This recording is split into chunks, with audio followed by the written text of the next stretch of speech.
tell me, have you heard, and number 2, of Oliver Anthony? Nope. Well, my dear, you should, because Oliver Anthony is number 1 on the American Billboard charts. And he has gone from virtually unknown in the last maybe, let's say 2 to 3 weeks, to number 1 on the Billboard charts with his song, Richmond, North of Richmond. Have you heard this song? No idea. I have not heard of Richmond. The only other Richmond I know is in the UK. Okay. Ted Lasso. You know what? Guys. Unbelievable. Guys. Unbelievable. Okay, so I'm going to play the song.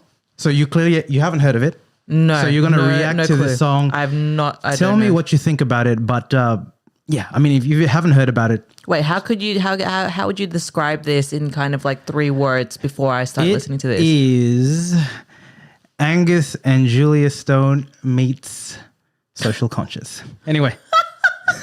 I don't know what to do with that. That's a good description. Okay, check it out now. Jesus Christ. Working all day, overtime hours for bullshit pay. Okay, now, whoa. Oof. Drag back home and drown my troubles away. Oh my. What the world's gotten to for people like me. Okay, so it's gonna be like that. You wish I could just wake up and it not be true, but it is. Oh, it is living in the new world.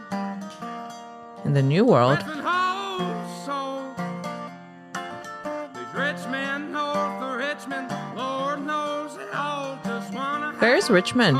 What is Richmond that they're referring to? So I'll talk about it. We'll talk about it. Yeah. Know what you do, and they don't think you know, but I know that you do, 'cause your dollar ain't shit, and it's taxed to no end. It's pretty catchy. I just love when it sounds very poetic, and then a profanity. Okay, Angus and Julia Stone. We're going to stop it now.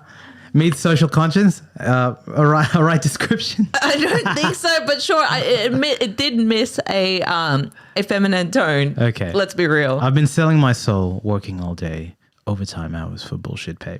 So I can sit out here and waste my life away, drag me back home and drown my troubles away. That's pretty standard. Not standard, but pretty strong. I would say, look, again, delving into the content of what the point that it's trying to make. I do also say, we've got to make a choice, right? What do you mean? I don't think you need to drown your sorrow. Okay, here we go. Anyway. Okay, it's a damn shame what the world's gotten to for people like me, for people like you. Wish I could wake up and it not be true, but it is. So Oliver over here is talking about the growing resentment between the American lower and middle class against the elite. So rich men north of Richmond, north of Washington, D.C., basically the power brokers of the U.S. Okay. And this is obviously coming to a time... I mean, it's pretty rough in the US at the moment, right? it's been boiling up for so long throughout COVID, through Black Lives Matter, through just a lot of things. When you really think about the last 4 years, it's been pretty wild. Yeah, it's as outsiders looking in. Yeah. Yeah, it's definitely not the place to be. So look, we've had the inflation stuff, which we're in Australia. The inflation stuff exists across the world. Yeah. I mean, apart from China, that's deflationary. I don't know too many Western countries, at least, that are not facing some level of inflation. But you're right. You have the Black Lives Matter stuff going on there.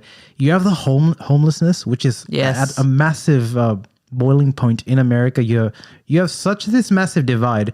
And an example is on top of, like, I guess the social kind of security or lack thereof. It feels with, like, I guess not having healthcare. It's interesting. There is a lot of things going on, and I think again this song is just a representation of that, and it's coming at an interesting time because a lot of people.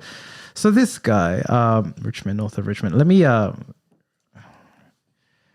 read. So. This song is being hailed as being a beacon, a voice of a generation, specifically for how the American people are feeling. So it is saying, I must say, it is kind of saying it like it is. Yeah. in the delivery of it, so I can really. But do we not think that there have been songs it like resonates with so many people? But do you not think like there have been songs like that in the past as well? Are we just living? Is it just this culmination of the events and obviously the presidential candidacy? Anyway, whatever it is, it's starting to begin.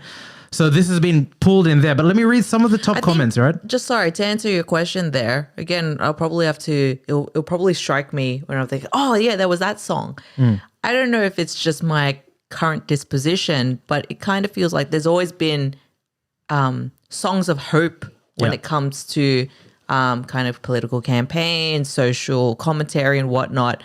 And I think it's also with the context of where we are right now, the proliferation of being like creativity, social content, and being able media, to, and all that sort of stuff, to right? produce all that stuff, and even the reach and the virality that can happen. Because tell me this with this artist, right? Yep. It's just a matter of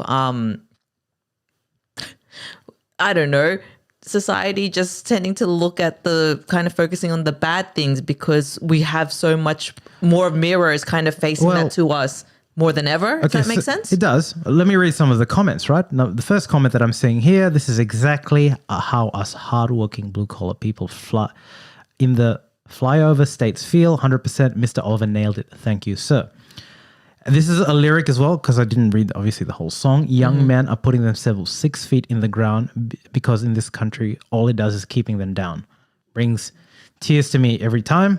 Don't know what he's talking about there specifically. Maybe the war, like having to send people to the war as well. Because there's obviously big debates about the Ukraine and basically the role that American troops are playing. Otherwise, where people think that there's a lot of stuff going on around. And just is that supposed to be a metaphor as well? But just like working till you die, basically. Like, and I think as a Kenyan, I can say that this resonates with everyone. Worthwhile. 7 days later, Oliver has 10 songs in top 30 iTunes charts. America hears you. So a couple of things here. One is he apparently, he rejected a lucrative, I think, $8 million record deal. So he's walking the walk. He's not only talking the talk, and he said the only reason that must be hard though. Yeah, come on, Oliver, what are you doing, mate? But obviously, like the guy said, like if you look at it's 45 million over 2 weeks, and everything he's not a, I think he is a singer, but everything he's releasing in his YouTube is obviously popping off because people are saying there. But again, if you see this song, what I can't help but think, it's a very simple song, right? Like it's just the acoustic guitar. It's the rawness of it. Yeah, the delivery of it. It's the delivery. And it's also Oliver himself, Oliver Anthony. If you look at a visual of what the guy looks like, you can look at it now. He sounds every bit the individual that is portraying that hurt in the song. He kind of visually looks it. He's not like a clean cut, like hipster sort of looking dude. Although you might argue that with the beard, but you get what I mean. Like I think the combination of vocal delivery, the song, the time in America at the moment, the voice of a generation. He's young as well. 31. 31. You're right. So it's if you think about that as well, I guess the well, what? Because if born in 1992, so it would have seen what? Like September 11, would have seen 2000 and when was GFC? 2007. Like, but we were like young at the time to be able to realize that. But those are the formative kind of things, right, that happen. Music has always played a big part in society in reflecting how we feel, what we see. The proliferation of social media and just how big it is has made it easier to. But virality and things that pop, especially from a music perspective, it's just not an exact science, if that kind of makes sense, right? So I think, the algorithm picked him up, people resonated, and it snowballed to this effect, and good on him.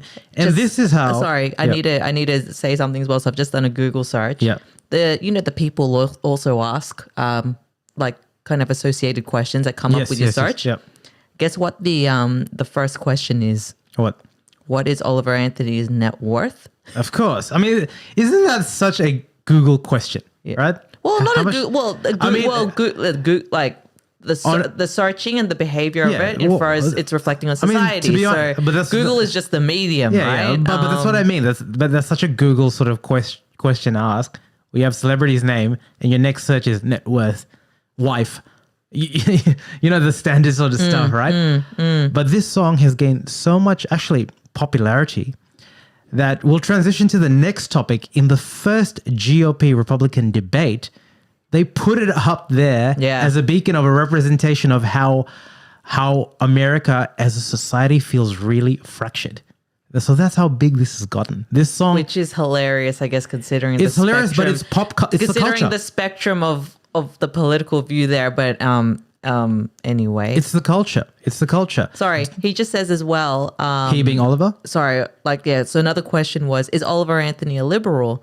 If you've only heard this song because it was lauded by the far right and has lyrics trashing on welfare, you might be confused. But there's a simple explanation here.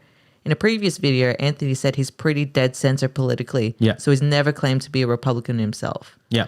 And so they had this in the Republican debate, right? Republicans always using songs without the permission of, but it's not Republicans. They'd both use it if it was both ways. It's just taking advantage of the current trend, the current hot thing at the moment. Yeah, I get it. No, I'm making a point though, because Trump has used a whole lot of songs where he didn't pay or didn't even ask for permission. It's by association, right? Do you think that this song would resonate or hit in Australia, in a country like Australia? Do we feel that, like a lot of times I've said this myself, that Australia is a reflection, it's almost like a small sort of America. So do you think that those sentiments and those harboring resentments for the lower and middle class, that they would feel that? I'm sure they would feel it. I don't know if a song would ever come into existence. Won't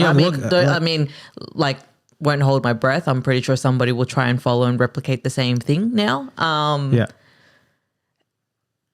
I feel that, like, culturally speaking, again, I know that this is a very limited view in standpoint, but the sensationalizing of kind of a dividing opinion in America, I could be wrong, but it just feels so much more heightened. Whereas here, probably not as much. But again, I could be making a misguided statement based on, like, I guess my view. Fair. Just the sentiment that I see. And again, I'm not somebody that's, forthright in political opinion, but I keep across the basis of things, you know? I think that's valid because I feel the same, and I'm trying to understand. I don't think you have to be political at all. In fact, I kind of want a non-political view on it because it's the people that are snowballing this voice and amplifying it. They're amplifying it by sharing it. They're amplifying it by talking it.